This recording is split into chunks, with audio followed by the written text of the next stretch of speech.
Europe 2025. Europe 2025. We went in the spring this time, so air conditioning was a non-issue. Much better. Yeah. I wake up in the morning, my room is at a nice crispy 55. Yeah. Dude, your room in Italy was ridiculous. Yeah. We walked past your room and it felt like an igloo. Well, because we had the mini splits in our rooms Yeah. there, so you could let it really go. Yeah, but he had it on like 63. air conditioning non-issue. Take advantage of that when I have it. Yeah. Using half of that's why Spain just lost power. Yeah. Jack was using it all for air conditioning. I was there cranking it at 16 degrees Celsius. Probably had it 22. That's criminal. Air conditioning was a non-issue. It was a little less logistically complex, I would say. Mm-hmm. We slept in 9 different beds, which to normal people would probably be logistically complex. But we went to, last time we did 8 countries. This time we did 4. Yeah. Yeah, we spent 8-9 days in Germany. So it's A majority in Germany. Yeah. Yeah. Baum. So yeah, we flew in. We left Wednesday afternoon, which got us into Munich. Where did we fly through? DC. DC. So we flew through DC. Munich at 7 in the morning. Got into Munich in the morning, and then we went from Munich right to Bauma, Yes. which was not ideal. But I've done that a few times, and it makes for a long fucking day. But Yeah. Kept us awake. yeah, you have to stay awake. You can't go to the hotel and check in. Yeah. So it's like, what else are you going to do? That day was nice because I was able to meet a bunch of people, but that started our 4 days at Bauma this year, which was too much. Yeah. We should have 3 days too many. Yeah, 2 days later, stayed an extra day. Yeah, I would say 2 Yeah. days would be good. We learned some lessons. Yeah. The show is extraordinary. Yeah. I sick. can't say enough good things For about it. I'm glad we 99.8% went. of people Yes. that go to the show, Yeah. it's amazing. I think it's the best trade show in the world, in the industry. Yeah. I think it's so much cooler than the American shows because it's very community and family driven, Yeah. which I think is a no-brainer, but we just in America haven't figured that one out yet. They had 800,000 people come through in the week. So Yeah, it's wild how big it is. why? That was One day when they were letting their kids in for free was crazy. that was me the and family day. me Yeah, and TJ's, that was worse than Disneyland. me and TJ's first time, and I knew it was big going into it, but man, if you wanted to like start in one corner, it's 3 rows of buildings, and it was 6 buildings per row. Yeah. So yeah, it's 3 by 6. Quick maths, 18 Uh-huh. 18 total halls, and then there's the outside, which is also I don't know, put this in acre terms, probably 20 acres. No. 10 acres. No, more. More? I mean, it would I didn't even go to the back corner of the outside, Yeah. but from the back corner of one outdoor spot to the other corner of the outdoor spot, at least that's a 45-minute walk. Yeah. That's I where would the say. electric wheelbarrows were at. Yeah. Yeah. Those things were sick. It's The electric wheelbarrows. it's giant. It's huge. If you wanted to start in one corner of the show, one building, and walk through the whole thing, every building and outside, it would genuinely take 6 hours. And that's just if you're walking the whole time. Walking, maybe stopping every now and then to Yeah. look at stuff, but You're not really hanging out though. There's just so much to see. anything you could imagine that has to do with construction is there, from machines to scaffolding to Yeah. drill bits to hydraulic hose fittings. Yeah. Work Whatever. tools. Yeah. Cranes. I was doing the inside shooting for most of it, and it took me 3 days to just capture all the cool stuff, and there was probably 400, 500 booths worth of not cool stuff. So, But we were there 4 days. and there's I just probably as cool. Like I probably saw 20%, I'd say, of the show. Yeah. Because we were focused on Like actually some of the looking. bigger gear. Yeah. Yeah. Yeah, probably like 30%. Yeah. So you have like the main manufacturers. You have Hitachi, Komatsu, Caterpillar. We were with Zeppelin. Zeppelin hosted us. Huge shout out to Zeppelin. Yeah. They're amazing hosts. So helpful. Simon They hooked Hans. us up. Yeah, really hooked us up. Liebherr is big. John Deere working. I mean, there's every manufacturer in the world is there. Zeppelin was a huge help though, because if we had to walk around with our backpacks the whole time, That would have sucked. That would have sucked so bad. Yeah, no. pass. Like having an area to just at least set our stuff down, and it was kind of nice because they have like each booth has all the machines, but then there's all these secret offices everywhere that are all temporary, Especially the big ones. especially the big ones. Yeah. Like in Cat, you can't really tell there's anything else but the show, but there's like a whole labyrinth behind the scenes. Yeah. Like we only saw a small part of it, and then they had like the main Zeppelin meeting area, and then Caterpillar had a section, and then they had like the whole backstage section. Yeah, the backstage section was nice. Yeah, and then they had like a little office in the middle of the hall where the Cat Command stuff was, Yeah. and I didn't even realize that was an office Until somebody pops their head until off the someone top. pops out of it. It's like, wow, there's people everywhere. But it was really nice, It was well run. Caterpillar did a really good job running it. beautiful. Their Yeah, booth. Like I wouldn't, if I was there, I would have never noticed that there was anything going on behind the scenes. It would have just been no, an experience, which was cool. no. So I could not recommend Balma more to anybody attending in the industry, outside the industry. If you have an opportunity, I wouldn't say it's like worth like throwing down everything and going to see, but if you have an opportunity to go, Yeah. it's definitely worth. But I think for business owners in America, it's well worth it. For to business, to just see. 100%. Just Yeah. I'm just saying, But like, like if you're your, just like your buddy. an, Like, an enthusiast, yeah. unless you're just trying to spend Yeah. money, sure, and you want to go to Germany. But if you have an opportunity, like for 99.8% of people, we're very spoiled when it comes to shows like this Yeah. because we see so much and like we see like, oh, 7,000. I saw that last year in Australia. Yeah. So it's like, it's to us, it's not as, it's still cool, but it's like they're usually only so cool when they're sitting still. Well, it's just not our thing. Yeah, it's really Like good. most people there will never see a Exactly. PC 7000. Exactly. Like that's fucking wild. Yeah. To see a PC 7000 is wild. Even 9400 over there, like it's a smaller excavator, it's still Oh, insane. Most of those machines Seeing you're those, never like, gonna yeah. see up close. You're Yeah. never gonna be Yeah. able to stand in a bucket of a 992 loader. So for most everybody, that is the closest you're gonna get to big machines, period, ever in your life. Whereas for us, like our MO, I'm not so much excited about the machine. I'm excited about what the machine does. Yeah. So 7,000, cool. I can appreciate it. Yeah.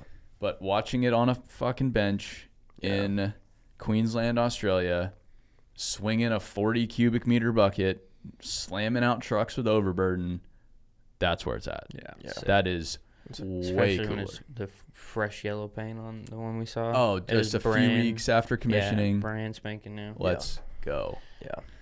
I think it's good as a business owner to go to Obama, especially if you're from America, to see how Europeans do some things. Because sometimes they just do some things just better than us. Oh, they're just better.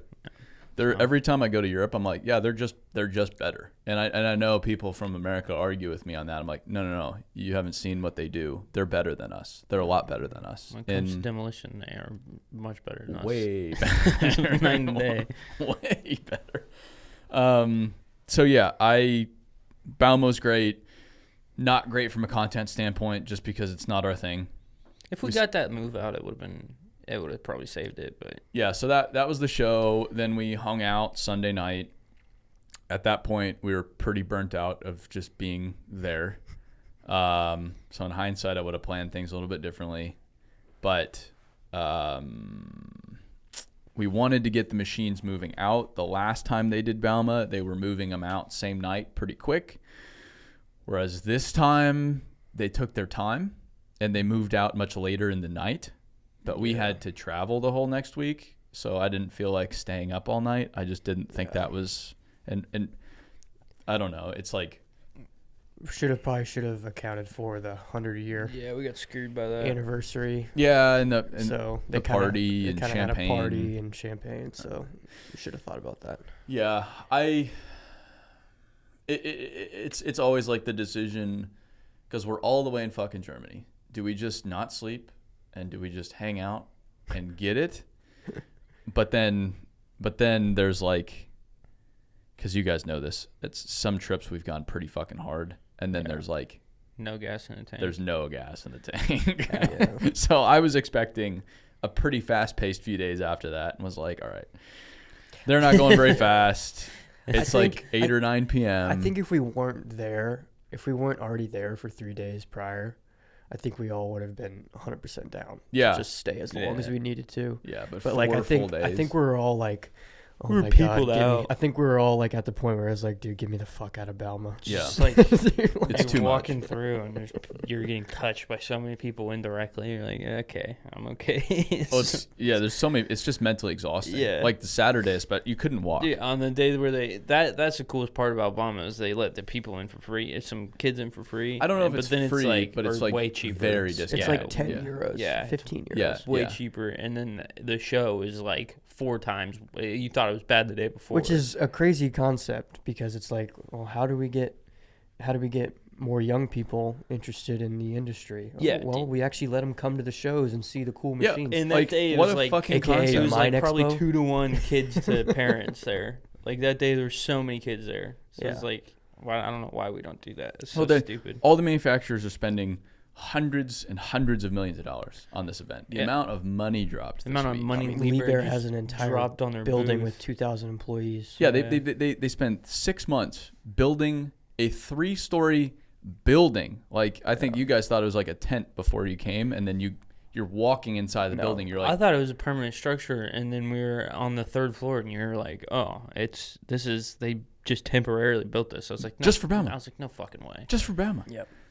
6 months up, 3 months down. But you're spending all this time and money on doing this. Your customers have already been through. You've already done your business. Why not invite the community to enjoy it You'd and think- take in like what the heck's going on? Yeah. I don't understand. No, it's Especially like at a place like ConExpo, you'd think that like they have all these shows going. Like Caterpillar has their outside booth, and so you'd think like they would want people to come in for Yeah. a discounted rate. But, Yeah, but nope, full price, baby. yeah. Well, isn't Mine Expo? You can't even be under 18. Nope. Like, I had to. Some guy wanted to bring his kid, and I was just like, I would just go security guard to security guard until you find one that's gonna let you in, and that's what he did. And he got in, and his kid had a great time. And it's like, I'm yeah, sure.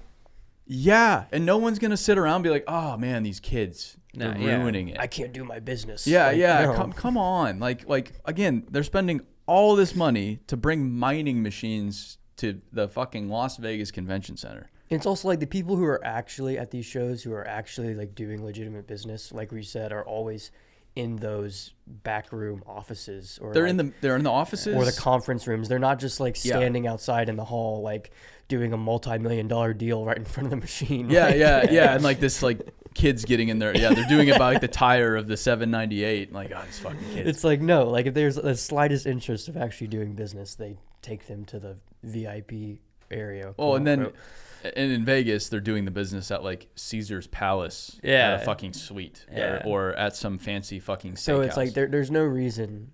It's like before, because last year Mine Expo was my first time going to that too, and before I knew all this, I was telling my buddies, I was like, oh, you guys should come down and you'd be able to see like.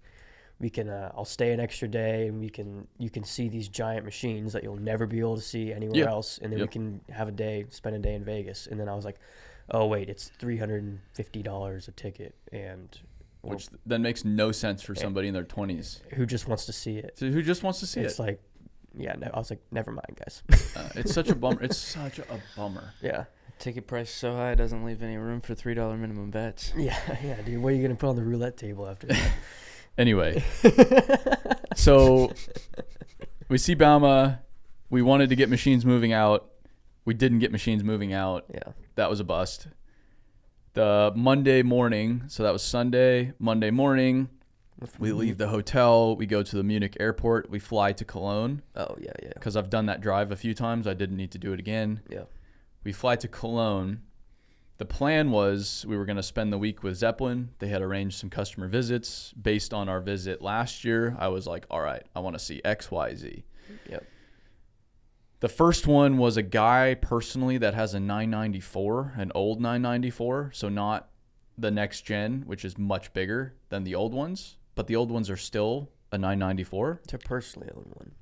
It's huge. He has it at an asphalt plant. Makes 0 sense. It makes 0 sense, but it doesn't have to make sense because he wanted one and he bought one, which I appreciate. That's fucking money right there. Yeah, that's I respect the hell out of that. So we were going to go see it work. The problem is it broke, so it wasn't working. That was a bust. We were also going to go see some paving of the Autobahn, but weather screwed that one up. So we didn't get to see the Autobahn get paved. So we're at this point, we're 5 days in. We're 0 for 3. 0 for 4 because we didn't really get a whole lot from Bauma either. Yeah. And our goal was to make YouTube videos. So when we're saying 0 for 4, we had planned for 4 videos at this point. We had 0. We then tried to make Monday work. The travel schedule at that point, we should have just driven from Munich. It would have been faster. But we had the flights lined up. We had the logistics lined up. At that point, we're just in it. So then we spend all day driving and traveling, which was a grind. We go try to see a recycling customer, steel recycling customer with some material handlers. Cool machines. However, that just, I kind of want to talk about what happened, but I don't want to talk about what happened because it wasn't, like the machine had some problems. Yeah. They were feeding steel into this machine that shredded it. Oh yeah, well, we got there, and then the guy kind of said like, we can't really get close up or detailed shots. I'm like, you can't show the machine in process. You can just show the equipment. It's like, well, I'm like, all right. What does that mean? Jack looked at me and said that. I was like, are you fucking kidding me? Yeah, so we're and I don't think we were gonna get full video out of it either way, but it was after that it was a little operation. So we tried to save it. That was 0 for 5 at that point. So 5 days in, that was Monday. However, Tuesday was the salt mine. Yeah, that was sick. Tuesday was a pick me up. So Tuesday put some morale back in. Yeah. Everybody. Yeah. Put some wind in our sails. Yeah. We go to Bernburg, Germany, this small little town. First time in East Germany, which I thought. Oh, I like East Germany. Yeah, they were talking shit about East Germany, but I was like, I don't know, I like it. I think it's quite nice. It's nicer than Central Illinois. Yeah, way nicer than Central Illinois. Yeah. So it's like this great little town on the river. I don't think you've been to Central Illinois. Yeah, like, dude, you haven't seen Middle America. So we go to this little town. We stay in this great little hotel along the river. Oh, that hotel was awesome. Was that the Slowtel? The Slowtel. Oh, yes, with the cobblestone. The castle, Slowtel castle. Cobblestone carpet. Cobblestone carpet. A whole suite. I had a kitchen in my hotel room. It was as big as my apartment. That was the best hotel we've ever been to. Yeah, like a giant mural of like the town behind you that lit up. Shout out Zeppelin. They really hooked us up. They hooked it up. Great breakfast, killer breakfast. Good dinner too. Oh, that made a huge difference on this trip. We got breakfast every single day. It was so good. So, and it wasn't just lunch meats. Yeah, thank God. We stayed in an Ibis last time, the same area, and all they had was lunch meats. Yeah. It's like German breakfast for people that haven't been around. It's just you go. It's like it's just lunch meats. On with bread and cheese and like rolls and bread. Yeah. So you basically just make yourself a sandwich in the morning.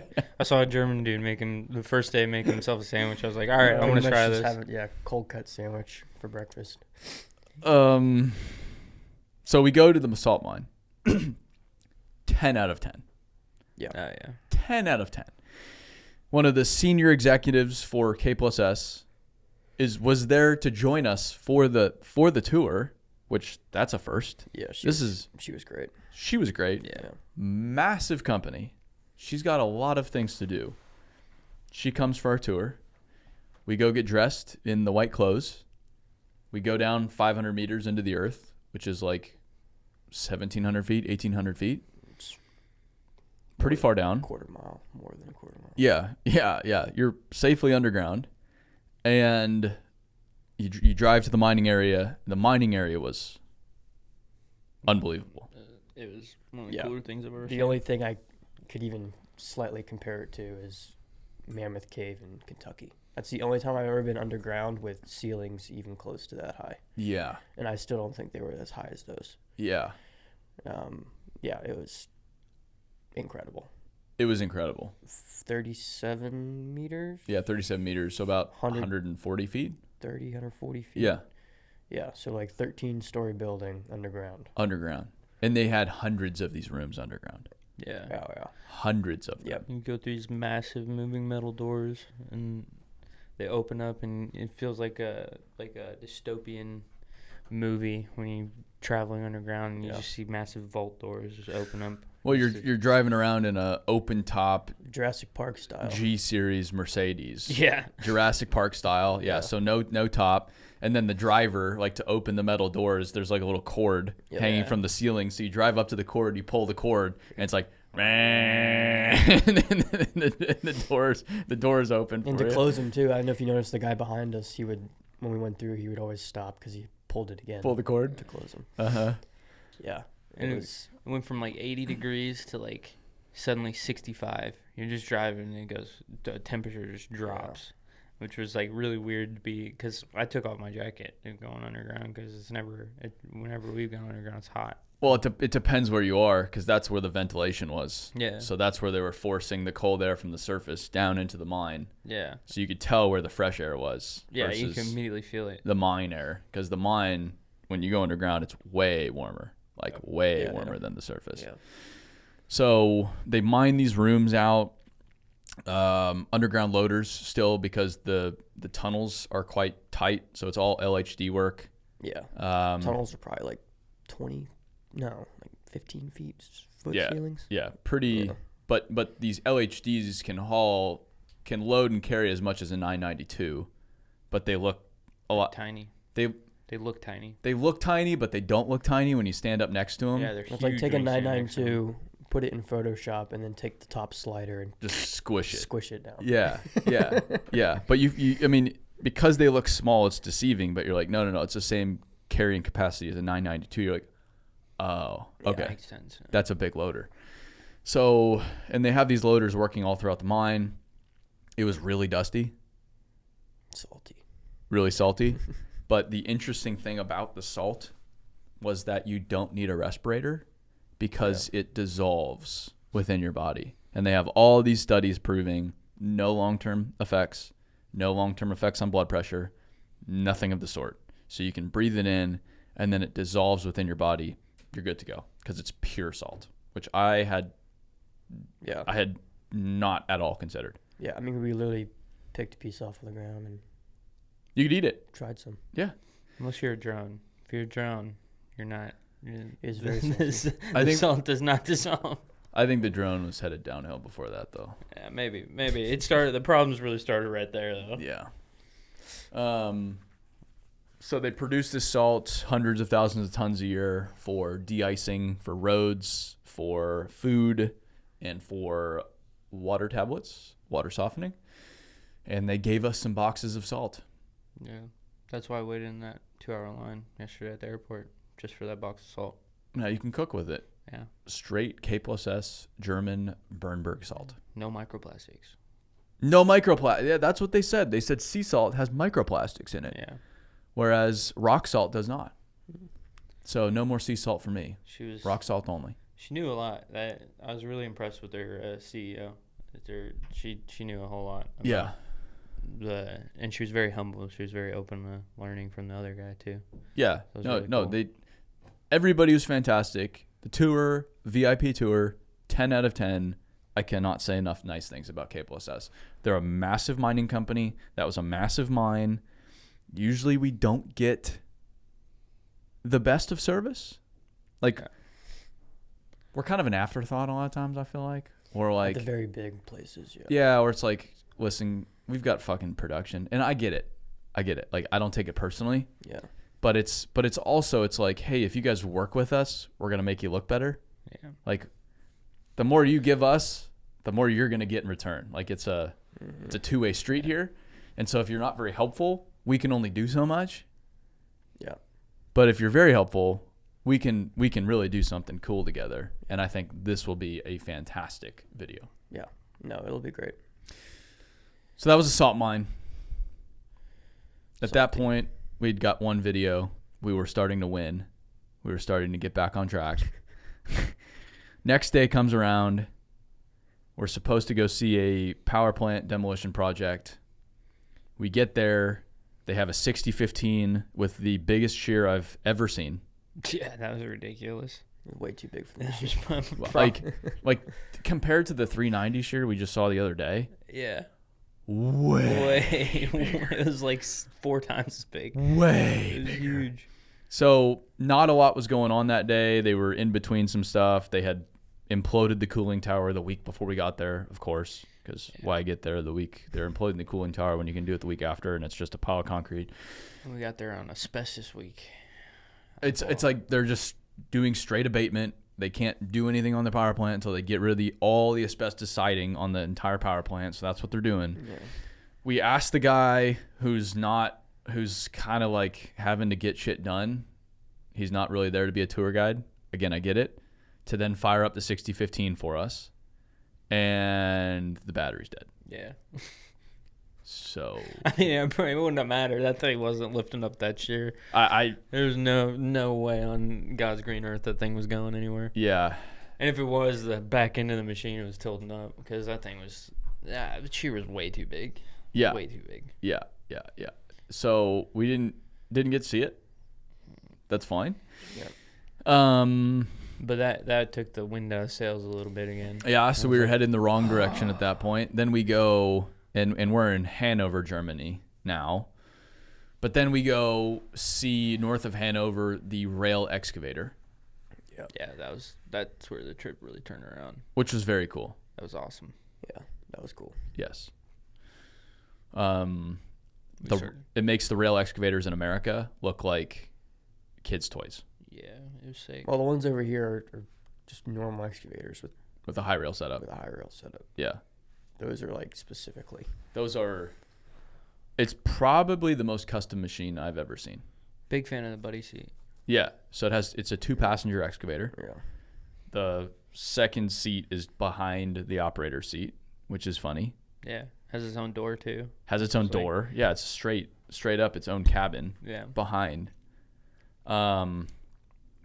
And it has every bell and whistle you can imagine on this thing. Yeah. For rail construction work in Europe, which is very specific.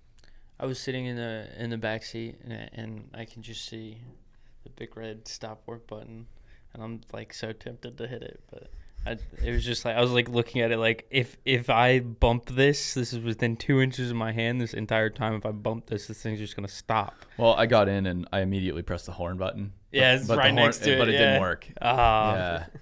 But it's not, and it's not just a machine horn; it's a train horn. Yeah. It's a horn. The horn was red, which is not. I don't see that. It was like next to the stop work button and red, which was just like, that thing's gonna pop off. But. Yeah. So the rail was closed for maintenance. It was a private rail, so we had a lot more leeway than we would have had on a commuter public rail. Yep. At first, he had a mulching head on the machine and was just cleaning up some grass, etc., in like middle of a field. Yeah, it was quite nice, actually quite picturesque. Looks really good on the cameras.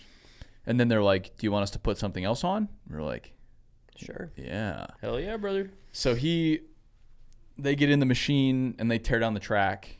It hauls ass too. It'll go like 40 kilometers an hour. We'll go 40. No, I don't think it's 40. It's like 35. It'll go like 35 miles an hour. He said. No. Kilometers per hour. Yeah, 35. So it's probably like 20, 25 miles per hour. No, okay. Nothing was moving. It's moving. So we then drive to the next area. The operator then puts on a feller butcher. Like a tree felling head Yeah. with the little chainsaw that comes out and like it grabs onto the trees, cuts it with a chainsaw, and then has a grapple, and then he then put a trailer onto the machine, and then was grabbing trees from the right of way and putting them into the trailer. Yeah. Which was sick. Yeah, it looked really good too with the green fields. Yep. Germany at that time of year is very, very pretty from at least the drone perspective. Beautiful. Yeah. Beautiful. So that was the rail excavator. Then we went to the most American German steakhouse ever, whatever it was called. Yeah. The food this trip was great. It was called like Moose Country or something like that. You walk in, Bass it's like Pro themed. it looks like Bass Pro Shop, but you're in That whole Germany. area was like a little America. It was. It had sick. that in the corner. It had McDonald's across the street. Yep. It had an upside down house. Yep. Like there's like the one in Pigeon Forge. Sure. Like there's an upside down. It's like a museum in Pigeon Forge, but similar. And then it had like go karts, Mm-hmm. like laser tag, Mm-hmm. like The fake ski resort. Yep. well, yeah. we don't have. I wish we had more of those, but like it was like all this little area of just like shit to do. Yeah. In this For little kids, roundabout. primarily. We have a couple of those here. There's one in California. Oh, but no, yeah, that was good. So from there, that will be a good video. Then from there, we went to Hanover. Huge fan of Hanover. I thought it was delightful. Very cool. Very similar to Copenhagen, Denmark. Yeah. So highly recommend Hanover. Or no. Hamburg. Yeah. Hamburg, yeah. Hanover Hamburg. was great too, though. Hanover was nice, but Hamburg was great because it's on the water. Yeah. And then the next morning, Thursday morning, we go to Miniature Wonderland. That was sick, yeah. And we got a personal tour. Yes. Behind the scenes tour Yeah. of Miniature Wonderland. That was Miniature fucking sick. Wonderland. If you are ever in Germany, If you're in Germany, if you're going to specifically Germany, Hamburg, go to Hamburg on your list. Well, you need to put Hamburg on your list for Miniature Wonderland. Yeah. And you got to go early. Go early in the morning. But it's open till 2 a.m. That's insane. So you can go get. I bet it's packed you can go all to the day, clubs too. and then go to Miniature Wonderland. That's probably a fun crowd at 2 a.m. I'm sure. Dude, just shit-faced off of some Heineken. Just walking through, looking at all the people. There's so much in there you will never, ever, ever, ever figure out. Like, go through every single thing and be able to see it. No, we were kind of going quick during the tour to just see it all, but then we went to that last model and spent like 30 minutes. Where's Rio? Rio de Janeiro, and we spent so many 30 Easter minutes just looking at like a square meter. Yeah. Yeah, It's the detail is like you'd look up in the windows and there'd be a bride in the window to the right, and she's like looking at a wedding dress holding it up in an apartment, and then you look 2 windows down and to the left and there's a girl in the actual dress. So it's like you could tell that they try to connect the story, whereas like this girl's jealous of this girl that she's getting married, and then like there's robbers in another apartment. Some guys stealing stuff. Yeah, ski masks, trash. by far out of that whole place, the most impressive thing to me was the real-time emergency response. Yes. So they have certain models, or maybe I'm sure every model maybe has at least one. They'll have like a truck that every 20 minutes will catch fire and it will shoot smoke. Smoke will come out of it, and then the fire trucks will come out of the fire station no matter how far away it is, and will drive all the way up with sirens and all. Drive up and they'll pull up. It's ambulances. Like the emergency response thing blew my mind. Like Yeah. it was all incredible, but when I saw, I was like, no way. Like they're actually coming out of the fire station, going down the road, Put the little lights on. the sirens, and they're pulling up. I'm like, that's cool. And the other shocking thing is they had, before we get to the airport, because I know that's probably the coolest thing there. The other shocking thing is the tide rises in one of the water ones. And it's real water. And it's real water. Yeah. And the tide and certain boats can't be on there during certain tide times. So you see them float off. Yeah. Back.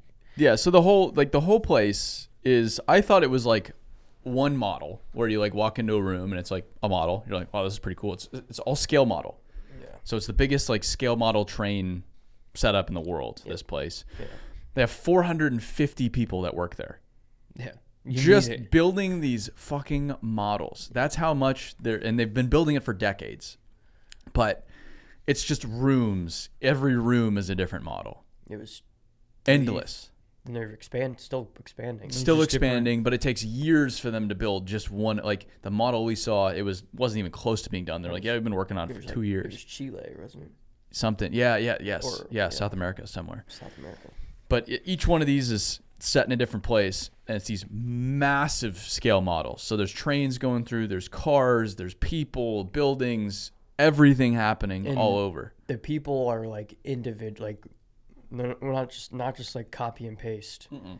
They're individually like they're individual, unique people. And like there's a couple models that had concerts or like events, and you'd think like, oh, they probably just like paste in a bunch of like little heads in the crowd. No, look, like the crowd is individual little minifigures. Some are eating a sandwich, some are drinking a beer, some are sleeping, some are yelling. Like it's like 5,000 of them. Yeah. But in like a square foot. Like a crowd of scale people. It was incredible. So that was quite fun. That was really just for fun since we were there. Wanted to see it. I've always wanted to go. Yeah. They have a great, definitely worth it. Great YouTube channel. Highly recommend. We got to go behind the scenes and see how the cars recharge and stuff. Yeah. That was super cool. And to be honest, if I had to be honest, if I would go back, I would not do the tour and just go. The tour was fun just to see it. Yeah. Like it was good context. Yeah. But I would have loved. You could spend hours. You could just stay in the first room the whole time we were there. And at Monaco, you could have spent hours just at that Monaco F1 track, and then they have the F1 track, and he said that it's not just like a set race every time. It's different cars. It's insane. Different cars win. It's insane. It's actually and they're controlled. All the cars, it's magnets, or is it? They have like a little copper probe on the front of each car, and that's how it knows where to go. I don't know. I don't know how it totally works, but it's pretty. It's not like they're on like rails. Like the cars are free driving. Cars. Yeah. And yes, I don't know how exactly it works. Yeah, But the complexity is and all the cars have working lights. Yeah. There's nighttime, daytime. The fact that the control room looked like something you'd see at NASA. Yeah. Yeah. They have 17 kilometers of railroad track. Okay, so that was Miniature Wonderland. That was Hamburg. Now, when we were driving up there, we were still trying to save the visit at this point.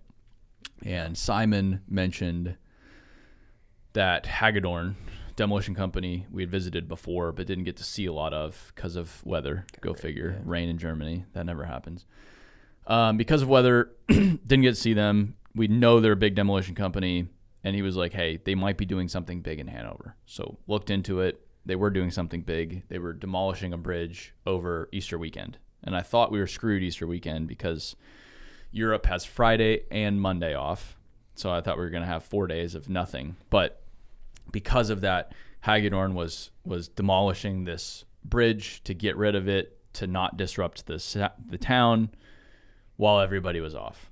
So we changed course. We then went back to Hanover on Thursday afternoon, evening, and watched them demolish the bridge. Yeah, which is very cool. That was awesome. It was so cool. Yeah. So cool. They started in the middle.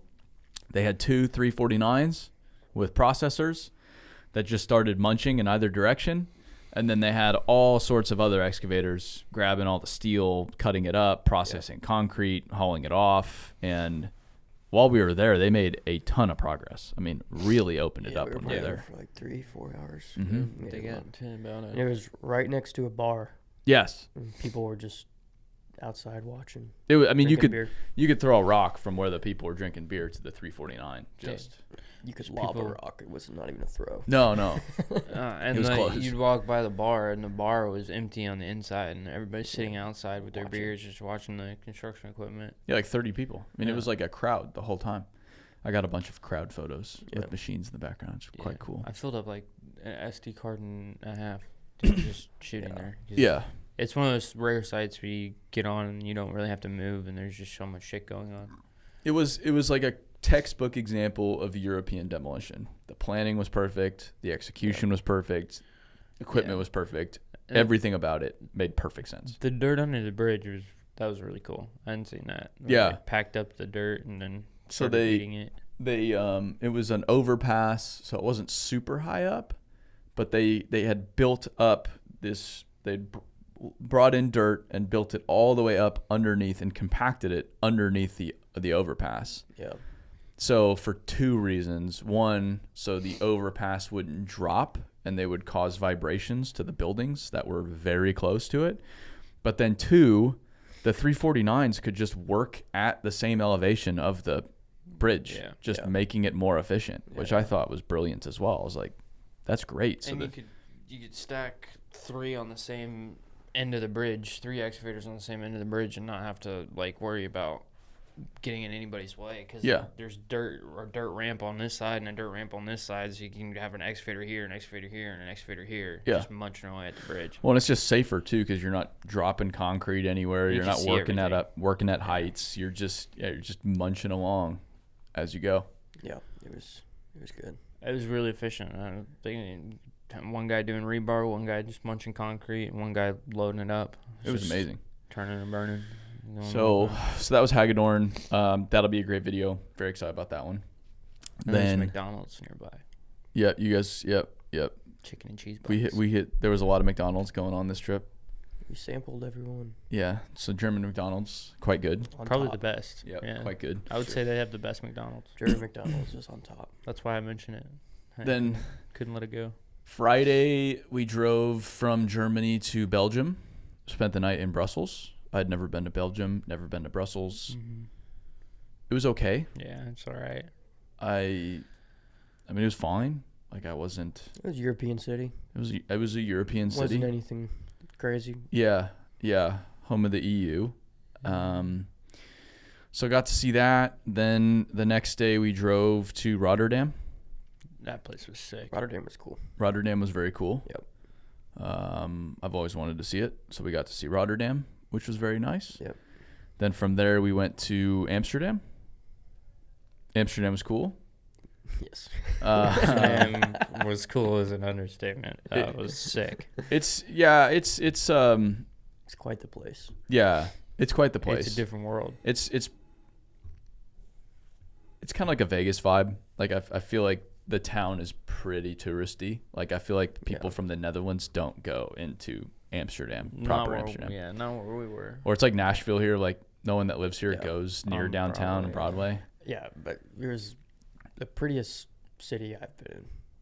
The prettiest? Pretty close. Really? I mean, maybe tied with Copenhagen. I don't know. I would say really like the canals. It looks not. Yeah. If you didn't have all the people in trash, it'd be gorgeous. Yeah. But it was like. Well, if you're talking from an objectively, yes, Copenhagen was kind of gross. Was prettier, but if you kind of forget about the trash. Yeah. If you forget about, you get kind of distracted away from the trash and the. Yeah, but I was running around the morning, so you notice it. Me and Jack were. I'm talking like just like the canals, the buildings, and like just and we had good weather. Yeah. And it was cool. Yeah, it's quite lovely. I liked it a lot. Yep. Yeah, it had a little Easter festival going on. Me and Jack checked out, and it was surprise Easter festival. Yeah, that was cool. If you want good food in Europe, go to the Netherlands. That's what I would say. That pizza was so good over there too. Yeah, it's very good. So we saw Amsterdam for a little bit, but then we were in the Netherlands because we were going to spend 2 days with Pawn, the Dutch Caterpillar dealer. So Zeppelin hooked us up in Germany. Pawn hooked us up in the Netherlands. The first day we went out and saw Van Oord, one of the biggest marine construction companies, one of the biggest Dutch construction companies. And they're working on this dike reinforcement. So they had this river that would flood every once in a while. Save the newt. Was that what it was? No, well, the dike was to protect all of the land because it's kind of similar to what they were doing in North Dakota on that flood control project. Like it's just very, very flat. So when the river floods, it's a huge area that the water fans out over. So they have these enormous earthen dikes that keep the water back during those flood events. And they were reinforcing these. The interesting thing was, though, that everything was battery powered. I think it's the biggest battery powered construction project in the world. Yeah, it was interesting to say the least. It was cool. And that's why they were saving the Newt. It's because it was battery powered. It was battery powered because they needed to save. I just like saying Newt. Yeah, I do like saying Newt. I don't think it was actual. It's like a little salamander thing, isn't it? There were some little newts hanging out. You saw one? No, I didn't see one. I was like, if I piss, I wanted to see one. That was my Newt. No, they were off doing their own thing. The tractors, everything was too noisy. Well, kinda. I guess kinda. Yeah, not really. Not really noisy at all. Maybe there's a little newt party going on because it was quiet. Because everything was battery. Even the haulers were battery powered. They had big old. The dump trucks were battery powered. The cranes were electrical. Not they weren't battery. Generators. Yeah, they weren't battery, but they were plug-in. Yeah, they were. They had trailing cables. The excavators, the 330s that we saw, were battery powered. Yeah. Tractors, battery powered. Loaders, battery powered. Yeah. Everything. Where was the loader? There were some loaders, like the one with the squeegee. Oh, the squeegee one. Yeah. That was cool. So they had, I thought the coolest machine out there was the 330, the long reach with the clay chain bucket. That's pretty ingenious. Uh-huh. That one was cool. When I was talking to Ryan the other day, he was like, was it like, oh, I've seen that. I've seen the chains on the inside. I'm like, no. It's way different. There was no back to it. Yeah. The whole back was chains. But it makes sense because it's constantly moving, so it won't stick. It makes perfect sense. And then gravity just takes the clay out. Yeah. It was amazing how well it worked. And it's thick enough and it sticks enough where it's not going to fall through. No, it didn't fall through at all. Yeah. It was so cool. It was one of the cooler attachments I've ever seen. Yeah. So they took us through the project. They showed us the logistics of the battery stuff, which was ridiculous. A lot. Ridiculous. A lot. That must be such a headache for whoever has to be in charge of that, because it's just so much. They said they've had to do a lot of learning to figure it out. Yeah, I can imagine. A lot of learning. So the project requires it, and that's why they're doing it. So the government requires it in this area for reasons we can explain. I don't totally understand methane. it. No, it was nitrogen. Nitrogen. That's farts. Yeah, that's why I thought of methane, because we were Methane talking is about the farts. Yeah. So, but they've had to figure it out. Like, there's no playbook on how to do this. There's like the OEMs aren't really all that helpful from a big picture standpoint. Like, they've had to work with the local dealers, and they've just had to figure it out, which I do appreciate how they've had to, like, from an iterative standpoint, just figure out what works and what doesn't work. Yeah. So that was interesting. Yeah. We'll have a video on that. Yeah, it was interesting. Like what he said, they charge it in the morning. Charge it at lunch. Charge it in the evening. Charge it at lunch. So it charges 3 times a day. Yeah. Yeah. And then you have a battery charger out there in the field next to the excavator. So you can plug it in. Yeah, he's got a track over there. Plug it in. While he's eating. Yeah. And then they have the battery charging station, like the main station for the whole project, probably like a kilometer away. Yeah. So the battery's on these trailers that they hook up to. They drive to a charging area. Then they charge them during the day, and then they switch them out. Yeah. So they're constantly switching batteries between the charging area and the job site. Yeah. And then the machines are constantly either switching their batteries out. You can lift the batteries off the machine and put new ones on, or charging themselves directly, which is how the 330s did it. Yeah. So that was that. I'm very happy to be in with Van Ord a little bit more. I want to see some of their other stuff. They do some really cool stuff. So then next day we go see Van Tunen. Yeah, that was sick. Another Dutch company, and they build and rent enormous marine excavators primarily. They do all kinds of stuff, trucks, dozers, loaders, etc. They'll do anything. Mainly excavators. But the main product is these triple boom excavators. They're the only ones in the world like this, and they are crazy cool. They're good at it. Yeah, they're really good at it. Yeah, we saw them last year in Denmark. Yep. At the I'm blanking Fehmarn Belt. Yep. Project, which is they had the 6015. Yeah, and that was cool. 6015, 390s, 395s. Yeah. Long all reaches. kinds. Yeah. If you need a triple boom long reach, they're the guys. Yeah, and the triple boom is advantageous because the long reach, it doesn't give you much working area, especially when you're close. Yeah. You can get out, but you can't get close. Yeah. Whereas the triple boom, it gives you a whole range of motion. So you can do an entire, like when you're building these rock works, which we don't have a lot of in the States, but they're all over the world. You need the reach to get out, but then you also need to work up almost underneath your tracks. And these triple booms allow you a lot more versatility. Yeah. Yeah. So that's why they build them mostly for rock That way works. they widen the tracks on the one we saw. They widen the tracks just for stability because you have so much more weight. Oh, So you just need a bigger More footprint. surface area, Yeah. And then they had the one we saw was a 1900. Yeah. So the one they were building at the yard that was completed was a 1900. They've been working on it for months. Hitachi 1900. They bought it. They broke it down. They rebuilt I it. think it looked way bigger than 1900. It looked way because it was way bigger than 1900. Fucking huge. Yeah. Yeah. So they fired it up. They explained how they've built it all, and then the week after they were breaking it down to send it to France to a big project down there. Yeah. It's the second one they have. Yeah. Or maybe third. I think no, it's the third one they have. They have two 1900s and one 2000. Damn. Triple boom. Let's go. I should start their own OEM because One of the they just make crazy shit. One of the interesting parts from that visit was the size of their yard was like almost comically small. Yeah.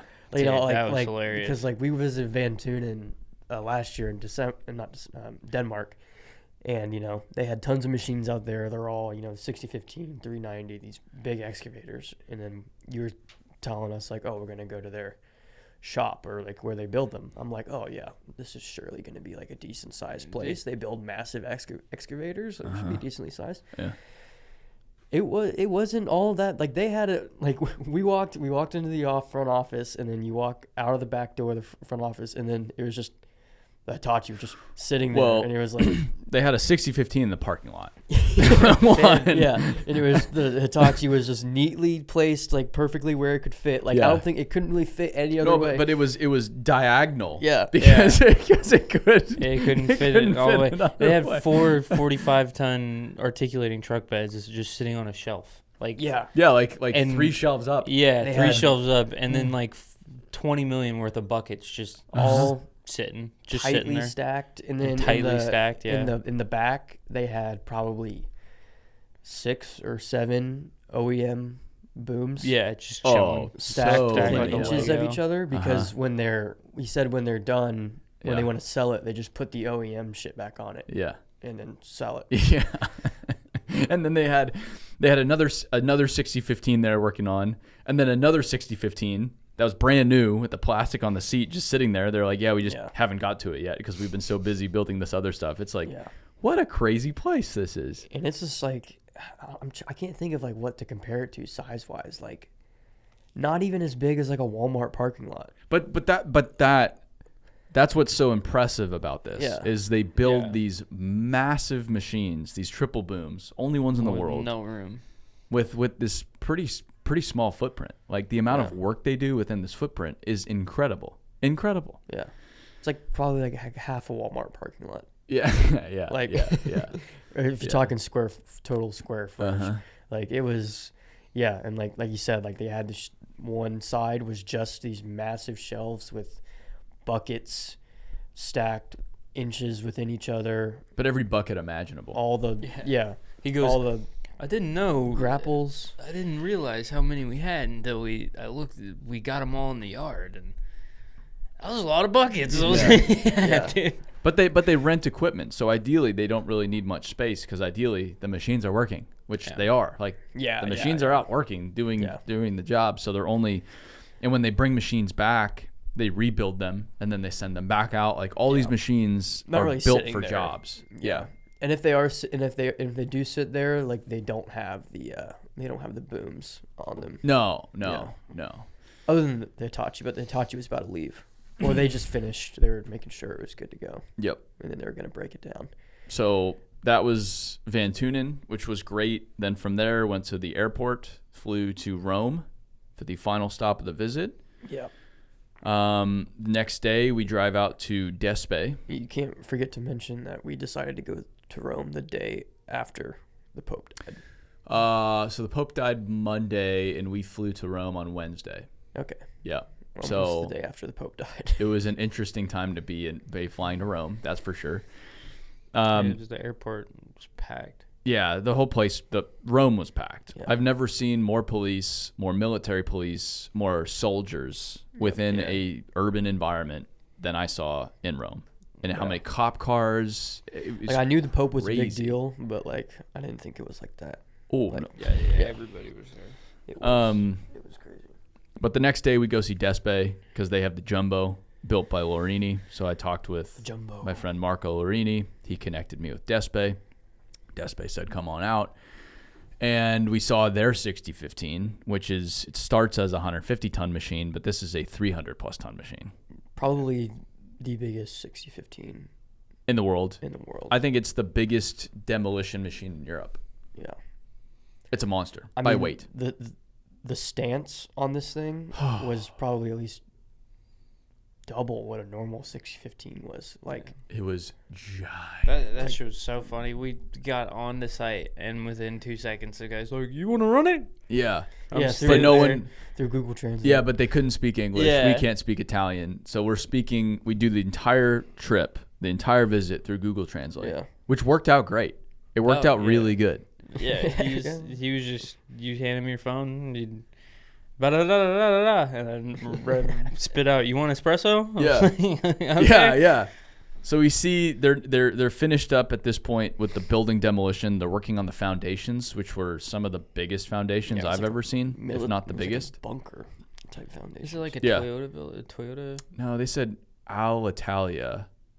Is that a car manufacturer over there? I think it's the airline. Oh. I don't know. But it was a big ass building. It was a and huge they're keeping campus. the front, which was weird. Yeah, huge campus. They were tearing out the foundations, and they had. I mean, the bucket was still like a 10-meter bucket. It was a I think it was fucking huge. Airline. I think so. So huge bucket, huge machine. We watched them tear some stuff out. It was great. Then they're like, coffee break. Well, we're in Italy, of course, coffee break. Yeah. Why not have an espresso break? So we go have our espresso break in the job trailer. We come back out. They're like, hey, we're going to work more. And then you want carbonara at noon. We're like, fuck yeah, we want carbonara at noon. Like, we're in Italy. he said like a string of sentences in Italian. And then carbonara. Carbonara was the only thing that I understood. I was like, sign me up. Let's go. That's Jack's favorite. Sign me up. So we capture the machine more. At that point, he had a 336 working next to the 6015, which was very helpful for scale. Size comparison. Yeah, and there was also a 390 behind it, working sorting a pile. Yeah, and that on the drone. That 6015 made that 390 look like a 320. Yeah. I got up on the drone. You would never thought that was a 390 because of how small it looked next to that machine. No. And a 6015, like a normal 6015 next to a 390, it doesn't dwarf it that hard. Like it definitely dwarfs it, but it's not like anything. That 6015, you could definitely tell it was way bigger. Well, but like the project we were just on with Vite 390. That's the biggest machine on site. That's a monster. That's the star of the show. Like usually it's the machine on site. Whereas this one's like, 390. And then you walk by it. You just walk right by it and go right to the Jumbo. So definitely Jumbo. Very impressive company. And it's got the quick switch booms. Yep. Too. It has a much bigger boom on it. They showed us how all that works, everything like that. They were extremely helpful, very friendly. I love those visits when they're super happy to have us. Yeah, even we didn't even speak the same language. No. And then after that, we had lunch, which was... We pulled up. He goes 3 carbonaras. Didn't give us an option. No, we didn't order. Like, You're getting 3 carbonaras. Uh-huh. This is cool. No, it was, yeah. And then they had like the meats when you sit down. It was like the dried salami was good. salami. And the breads and the olive oil and... Yeah. Oh, yes. Good eats. And then the next day, Jack and I went and got ourselves some Roman pizza. We tried to see the Pope. Yeah, you guys got pizza, tried to see the Pope. That same day I saw the Pope, I went to the Vatican to the viewing. Yeah. I ran to the Vatican. Yeah, you got lucky. I got so lucky.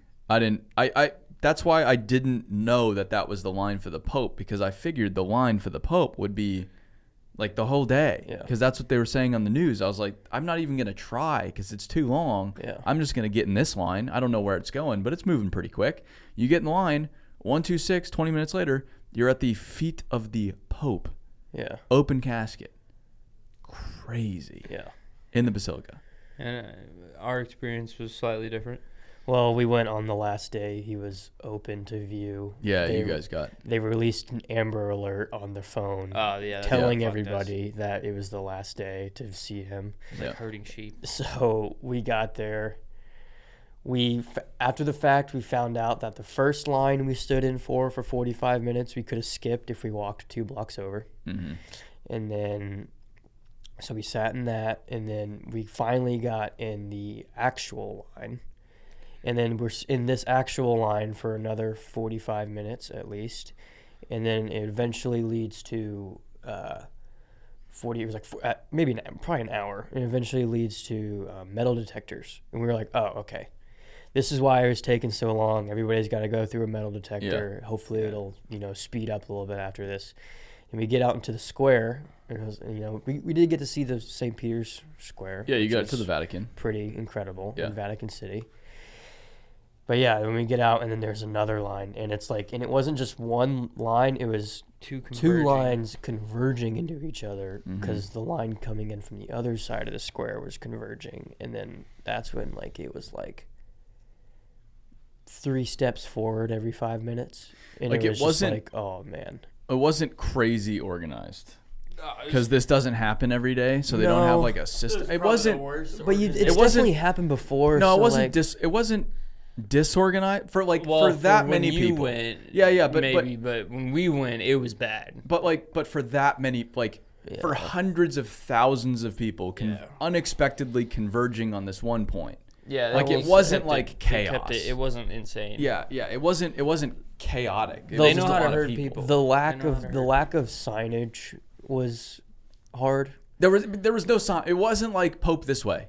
Yeah, or even when you get into the Vatican. In the Vatican, it says St. Peter's Square to the left, St. Peter's Basilica to the right.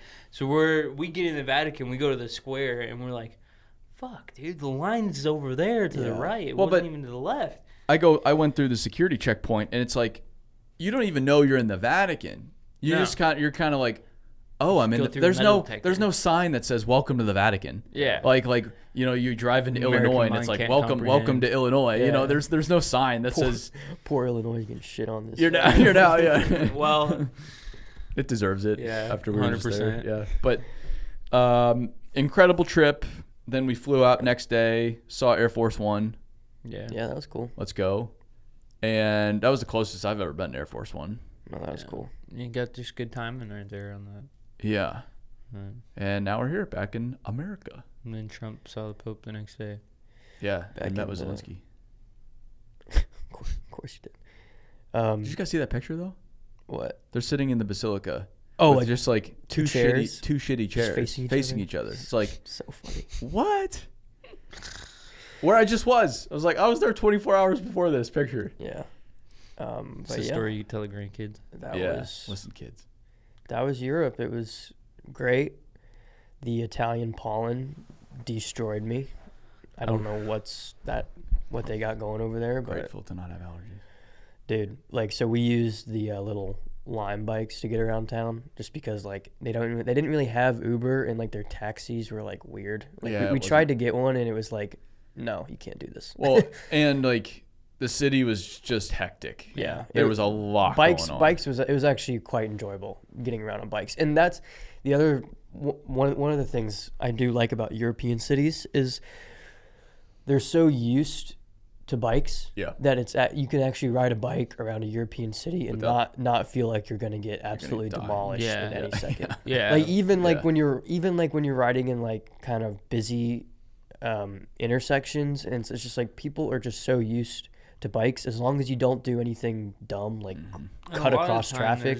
There's bike lanes too. Yeah, which we don't have. You're fine. Whereas like here in the States, like you try to ride a bike in a busy car area, you're like, risking good your God, I'm about life, to get destroyed. Well, and people just hate cyclists here. Yeah. They hate you. I don't think it's much better in Europe, but they're just used to it. But most everybody's a cyclist in Europe. Yeah. But no, yeah. So we were doing the bikes, and every time, didn't matter how long the ride was, like we get off, and like my eyes would just be like, like my throat was just goggles. Yeah, just wore goggles, swim goggles while riding. But no, yeah, it was springtime. For anybody who ever wants to go to Europe, go in the spring or the fall, unless you want to go in the summer. But prepare yourself for potentially hot nights. Yeah. If or you just get a place with air conditioning. Yeah, or just stay in big hotels because they always have air conditioning. Yeah.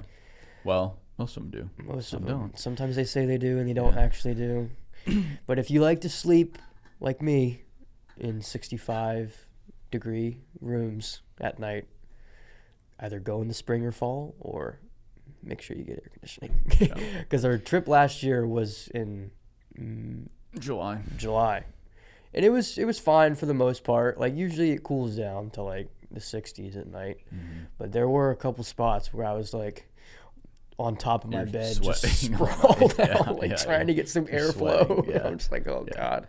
And the lizard over here doesn't matter because he sleeps in 83-degree temperature voluntarily. So bad.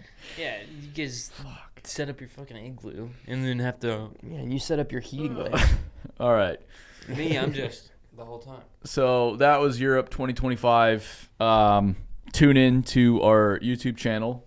Search my name, Aaron Witt, on YouTube to see the videos coming soon. We've got quite a few. We didn't get as many as we planned, but they'll be good videos. Yeah. We're excited about them, especially Salt Mine. Yeah, you guys are really going to like the Salt Mine. So tune in. Thank you to everybody that helped make it happen. Thank you for listening, and we will see everybody on the next one.